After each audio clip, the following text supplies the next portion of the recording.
Innal hamdalillah nahmaduhu wa nasta'inuhu wa nastaghfiruh wa na'udzu billahi min syururi anfusina wa min sayyiati a'malina. May yahdihillahu fala mudhillalah wa may yudlil fala hadiyalah. Asyhadu an la ilaha illallah wahdahu la syarikalah wa asyhadu anna Muhammadan abduhu wa rasuluh.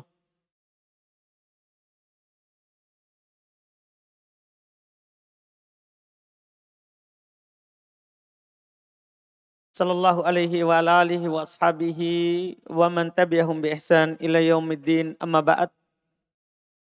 Al-ikhwan wal akhwat rahimani wa rahimakumullah. Alhamdulillah, kembali pada siang hari ini kita melanjutkan kajian kitab Al-Urjuzah Al-Mi'iyah fi dzikri hali asyrafil bariyah, 100 bait syair dalam menyebutkan manusia terbaik Nabi kita Muhammad sallallahu alaihi wa ala alihi wasallam. Kita pada hari ini berada pada bait 46 terkait dengan pembahasan al-mu'akhah. Nabi sallallahu alaihi wasallam mempersaudarakan orang-orang muhajirin dan al-ansar.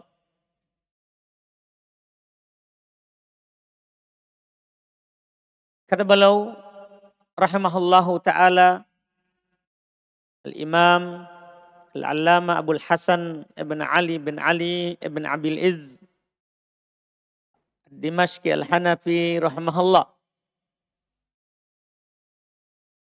Wa fihi akha asyraful akhyari bainal muhajirin wal ansari. Kata beliau, wa fihi, pada tahun itu lanjut dari hijrah.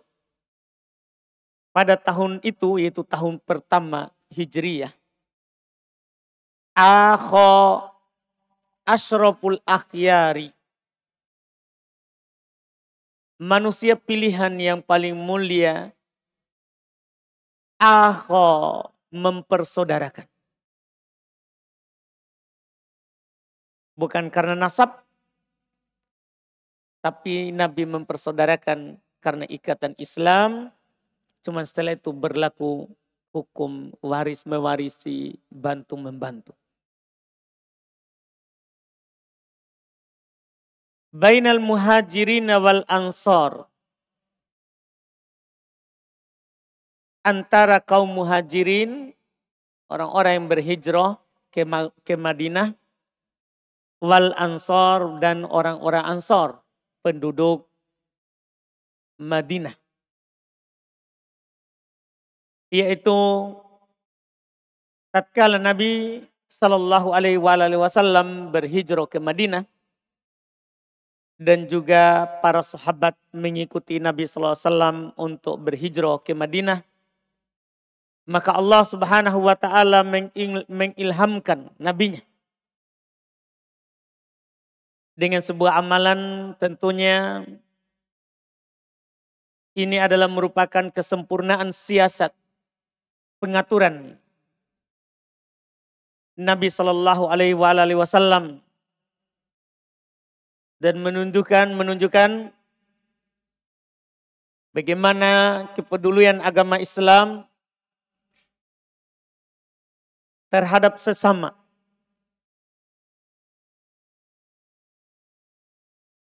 Maka Nabi sallallahu alaihi wasallam melakukan langkah awal untuk memperkuat hubungan antara orang muhajirin dan ansor dengan cara mempersaudarakan mereka. Dengan cara mempersaudarakan mereka. Maka setelahnya lah terjadi saling memberi, terjadi saling melindungi, terjadi saling menolong, apakah berupa tenaga ataupun harta. Dan Apa yang dilakukan oleh Nabi ini adalah tentunya hal yang sangat berpengaruh dalam Islam, disebutkan di dalam Al-Quran sejarahnya. Setelah itu terjadi.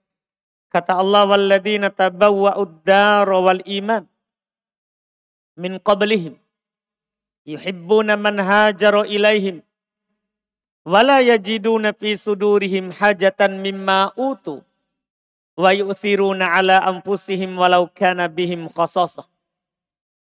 Allah sebutkan di Quran, orang-orang yang tinggal di negeri itu tinggal di Madinah. Orang Ansor.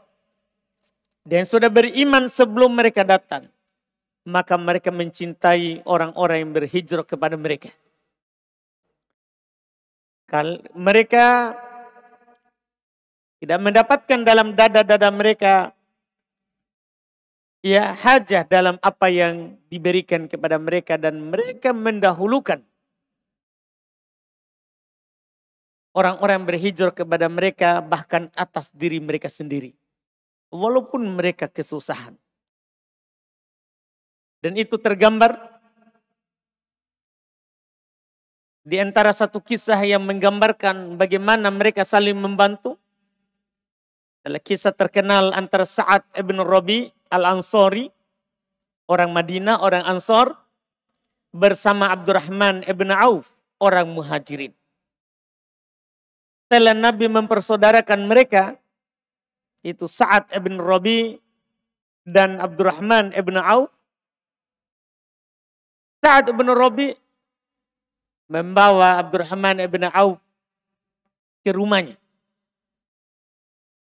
Dia berkata, ini saya punya beberapa istri dan saya punya harta. Silakan pilih dari istriku, saya akan ceraikan. Iya. Dan kamu nikahi. Juga harta yang saya punya kita bagi. Itu wujud keberhasilan apa yang dilakukan oleh Nabi Sallallahu Alaihi Wasallam. Dan Abdurrahman ibn Auf juga tidak memanfaatkan saudaranya itu. Dia katakan, tetap tahan istrimu, pegang hartamu, tunjukkan saja saya pasang. Iya. Dan mereka di situ saling membantu. Ini bentuk pengaruh dari apa yang dilakukan oleh Nabi SAW di awal hijrah. Ini di tahun pertama. Sebelum nanti di tahun kedua kan muncul nanti peperangan. Sudah mulai perang kecil. Iya. Itu semua terbangun dari tahun pertama. Dan disebutkan jumlah yang Nabi SAW persaudarakan waktu itu adalah tahap awal, walaupun setelah itu tergantung yang hijrah ya. Datang lagi hijrah, Nabi mempersaudarakan lagi. Ada lagi yang datang hijrah, Nabi mempersaudarakan lagi supaya ada yang melindungi di Madinah. Ada yang memenuhi kebutuhan awalnya saat ke Madinah. Disebutkan oleh ahli sejarah seperti Al-Imam Ibnu Sa'ad, dia nukil dari Al-Waqidi dengan sanadnya, tatkala Nabi SAW berhijrah ke Madinah, Nabi mempersaudarakan antara Muhajirin dan Ansor. Waktu itu di tahap awal sekitar 40, ya disebutkan ya ada 45 orang dari Muhajirin dan 45 orang dari Al-Ansor.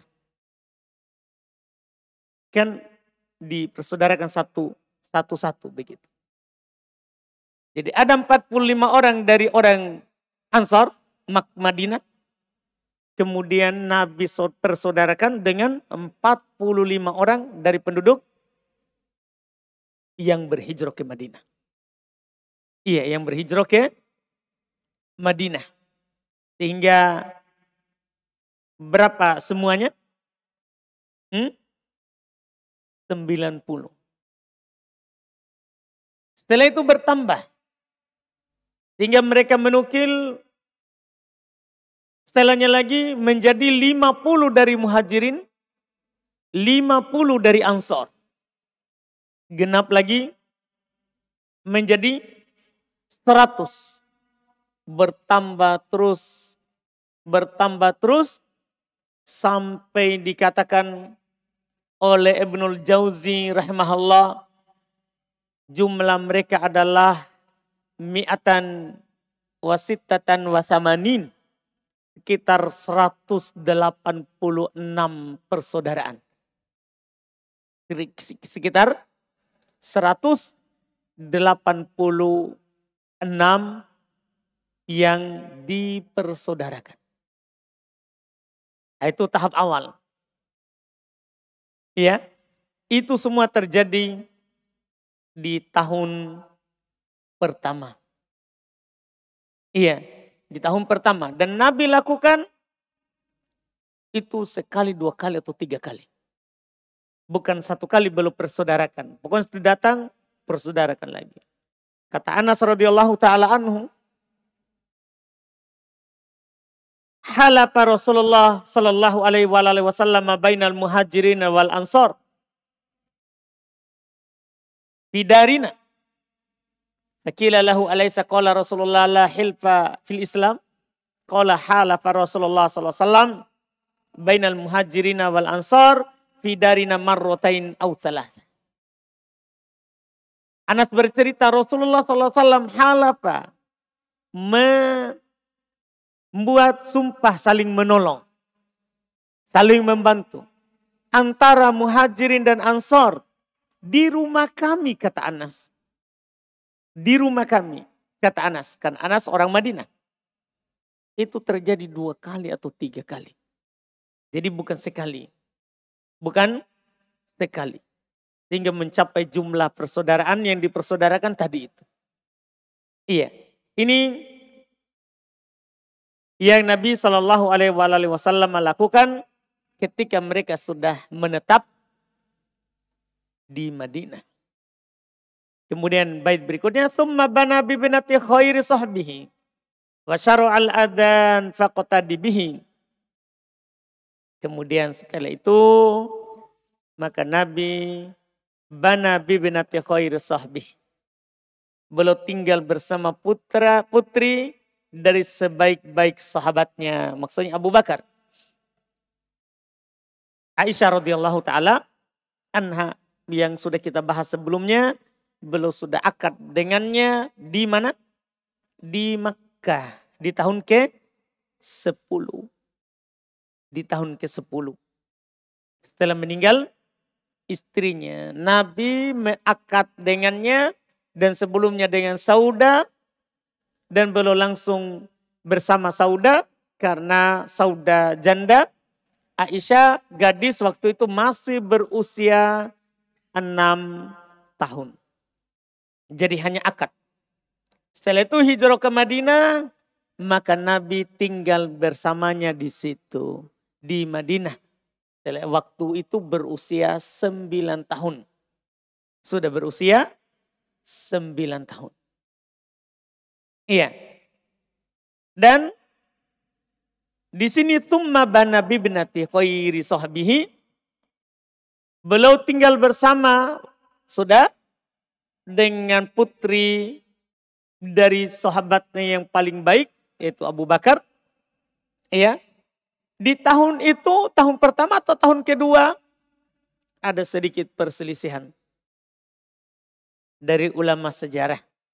Tapi dilihat dari umurnya Aisyah, menikah di tahun ke-10, ya kenabian, kemudian berhijrah di tahun ke-13, ya, dan tentunya Nabi waktu itu kata Aisyah sendiri Aisyah sendiri berkata, Nabi akad denganku dan hidup bersama denganku pada usia 9 tahun. Itu menunjukkan terjadinya di tahun pertama.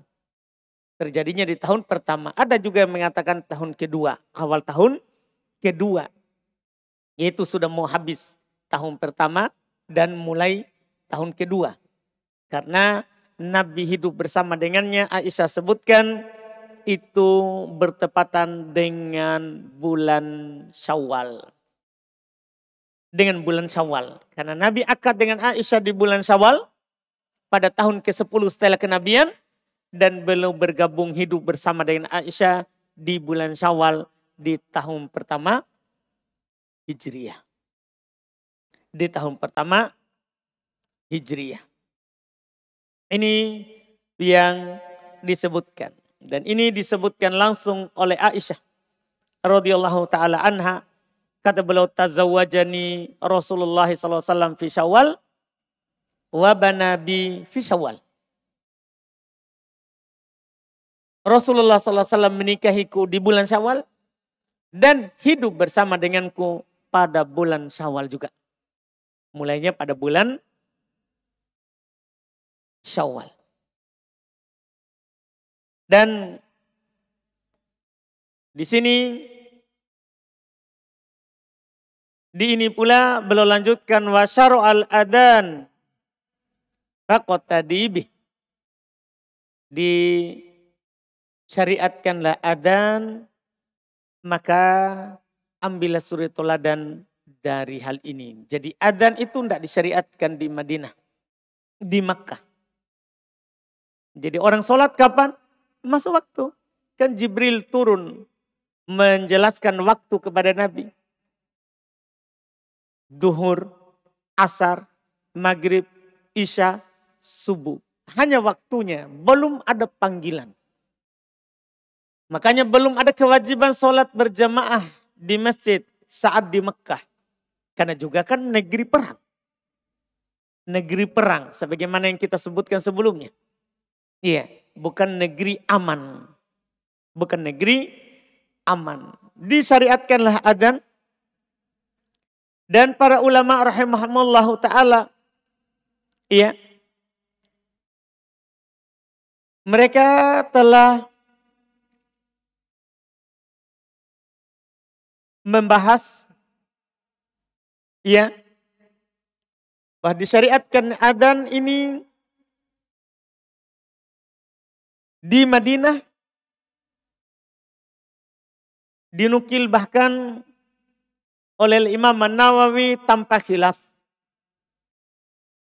Disebutkan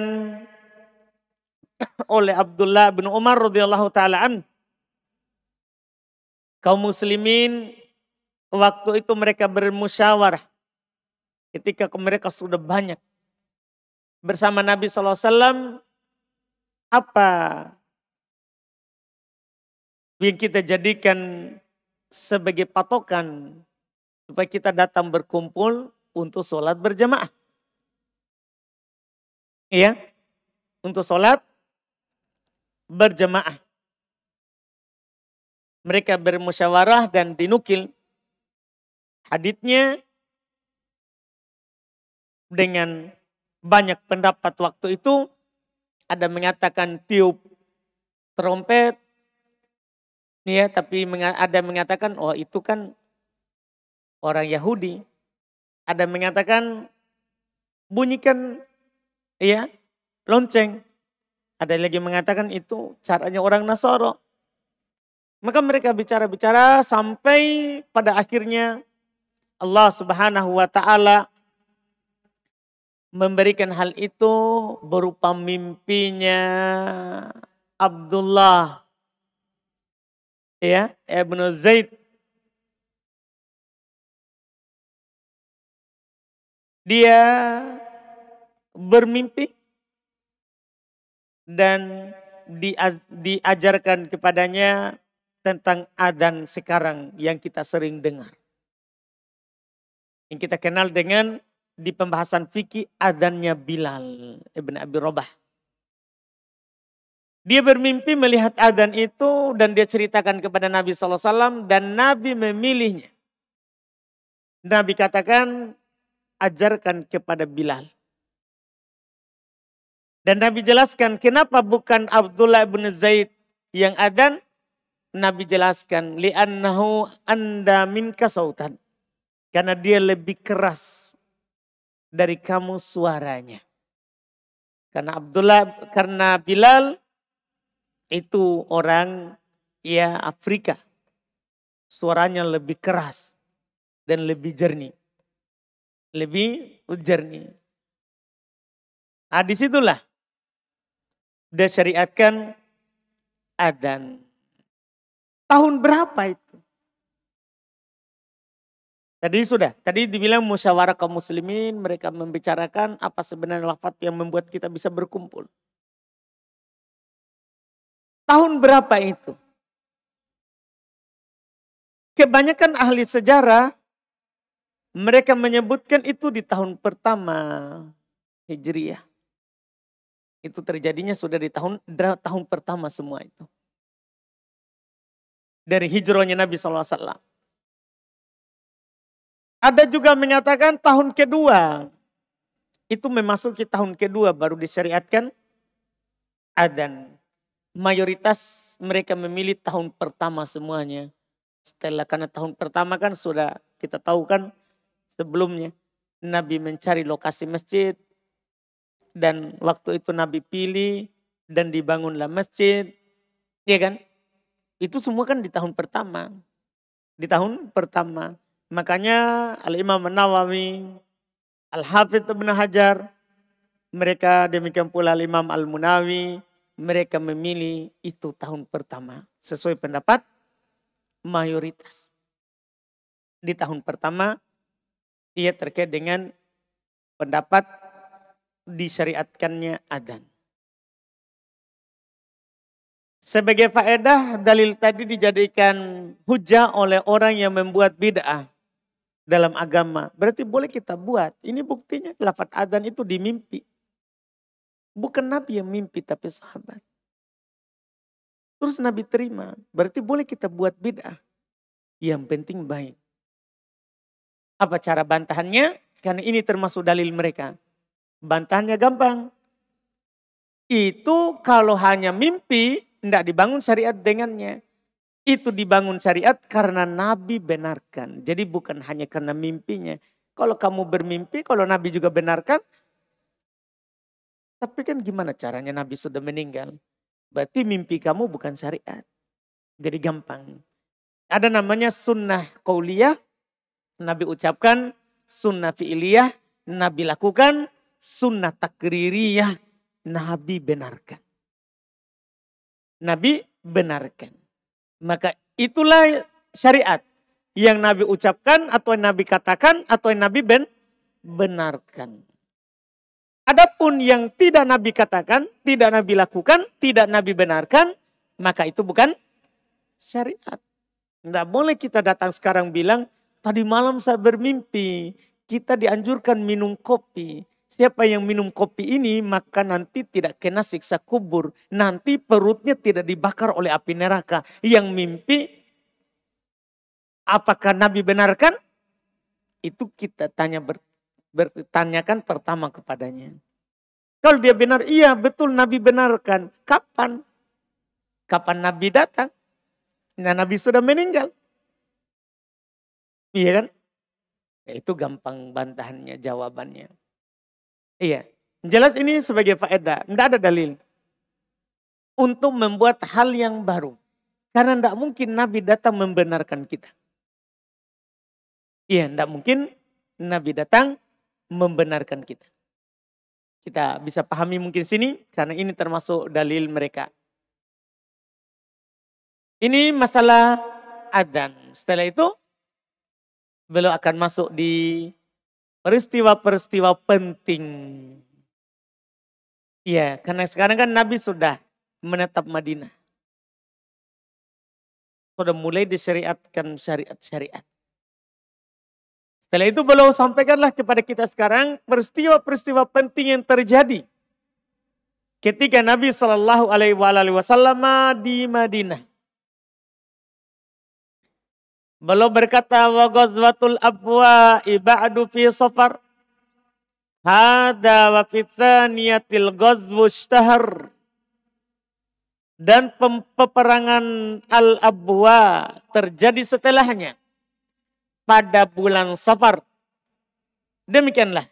Dan pada tahun kedua ada peperangan yang terkenal. Peperangan yang terkenal. Ila bawato summa badrin wa wajab tahawulul kiblati fi nisfi rajab. Ini perang, ya. Berikutnya ila bawat. Kemudian menuju perang Bawat. Nama tempat. Kemudian perang Badar.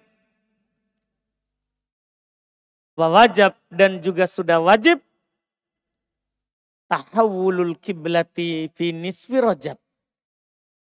Perubahan kiblat pada pertengahan Rajab. Ini peristiwa penting yang terjadi setelahnya. Yaitu pertama terjadi perang Abwa. Itu perang yang terjadi di tempat yang bernama Abwa. Pernah lewat penyebutan Abwa ini waktu pembahasan wafatnya ibu Nabi kita Muhammad SAW. Karena beliau ibunya wafat di Abwa tempat ini. Ketika sudah kembali berkunjung dari Madinah. Sudah kita sebutkan sebelumnya Abwa ini adalah tempat jaraknya dengan kota Madinah adalah 250 kilo. 250 kilometer. Jaraknya dari kota Madinah. Itu di Abwa. Dan kebanyakan ahli sejarah seperti yang beliau sebutkan di bait syair. Itu terjadi di bulan Safar dan tahun kedua. Jadi bukan tahun pertama perang Abwa itu. Yaitu setelah Nabi sudah berpindah ke Madinah. Beliau sudah kejadian tadi mempersaudarakan antara Muhajirin dan Ansor. Dan sudah disyariatkan bagi mereka adzan sehingga mereka datang sholat berjamaah di masjid. Mereka saling sudah sering bertemu, persatuannya sudah tinggi. Ya, saling membantunya juga sudah tinggi. Tahun kedua bertepatnya pada bulan Safar mulailah disyariatkan jihad. Perang pertama adalah perang di tempat yang bernama Abwa. Yang bernama Abwa. Iya. Atau disebut juga dengan Waddan. Sama juga. Iya. Abwa dan Waddan. Dua tempat yang berdekatan. Dua tempat yang berdekatan. Kadang dinamakan dalam sejarah perang Abwa. Kadang juga dinamakan dalam sejarah perang Waddan. Itu dua tempat yang dekat. Sebagaimana disebutkan kedua nama itu di Sahih Al-Imam Al-Bukhari rahimahullahu ta'ala. Yang terjadinya perang Abwa. Kemudian beliau isyaratkan di situ setelah perang Abwa kan beliau bilang tadi fi safar hadza wa fi tsaniyah al-ghazwu ishtahar. Ini pada tahun kedua. Perangan ini adalah peperangan yang masyhur, terkenal. Adalah peperangan yang masyhur, perang yang terkenal. Kemudian disebutkan di bait berikutnya kata beliau ila buwat thumma badar ke buwat. Ini perang tidak ada silang pendapat di ahli sejarah. Ini perang-perang kecil semuanya ya. Seperti sebentar juga itu perang Badar itu Badar kecil. Perang pertama dari Badar. Karena Badar ada dua perang. Ada perang kecil, ada perang besar. Di tempat itu. Kemudian dibuat. Buat ini adalah peperangan juga yang dilakukan oleh Nabi SAW bersama para sahabatnya menghadapi kaum musyrikin. Dinamakan Buat, yaitu tempat di situ. Dan ini lebih dekat daripada perang Abwa. Karena Buat ini ya dia jaraknya dari Madinah adalah 70 kilo saja. Kalau tadi Abwa 250 kilometer. Jauh. Ya, keluarnya dari Madinah. Kalau perang ini, perang Buat, dia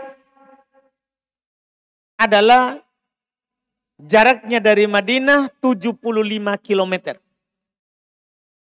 75 kilometer. Dan di situ ya dinukil Rasulullah SAW keluar itu untuk menghadang kafilah dagang Quraisy yang pulang dari Syam. Yang pulang dari Syam. Ini masih perang-perang kecil semuanya, bukan serang daerah, tapi menghadang kafilah rombongan dagang orang musyrikin. Iya, musyrikin yang pulang dagang. Iya. Kemudian beliau berkata, "Summa Badr." Kemudian setelah itu adalah perang Badar, tapi ini disebutkan oleh ahli sejarah Badru al-Ula, perang Badar yang pertama. Ini perang Badar yang pertama. Dan tidak ada khilaf. Di ahli sejarah itu juga terjadi semuanya pada tahun kedua. Jadi ini 3 perang ini tahun kedua semuanya. Dengan Badar yang pertama ini. Nanti akan datang insya Allah penjelasan perang Badar yang kubro, perang Badar besar. Dan yang kedua itu yang paling bersejarah di dalam Islam. Itu yang paling bersejarah dalam Islam. Itu perang Badar yang kedua. Dan ini nanti yang kita akan sebutkan rinciannya. Yang perang Badar yang kedua. Kalau ini masih perang kecil. Ini masih perang kecil. Iya. Dan perang Badar ini, Badar kecil ini tidak jadi perang. Pada hakikatnya adalah tidak jadi perang. Karena Rasulullah SAW keluar bersama sahabat ke daerah yang bernama Safawan. Satu lembah yang di arah Badar. Dekat dengan Badar. Sehingga dinamakan juga perang Badar. Bisa juga dinamakan dengan perang Safawan.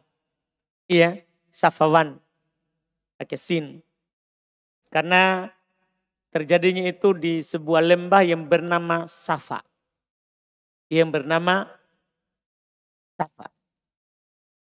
Iya.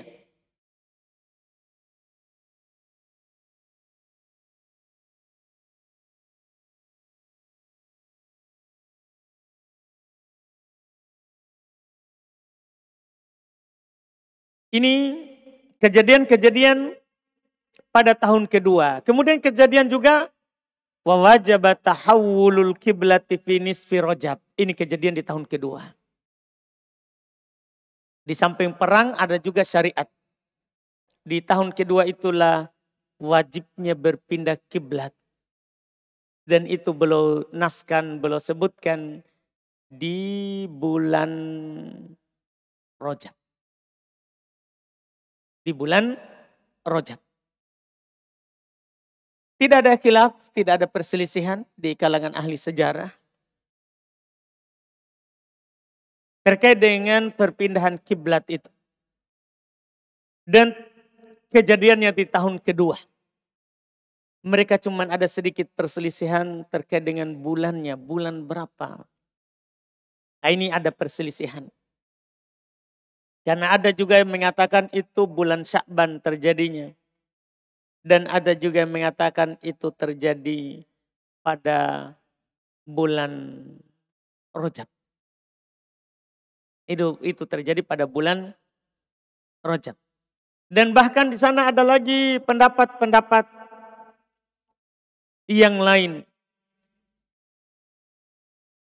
Ada pendapat-pendapat yang lain.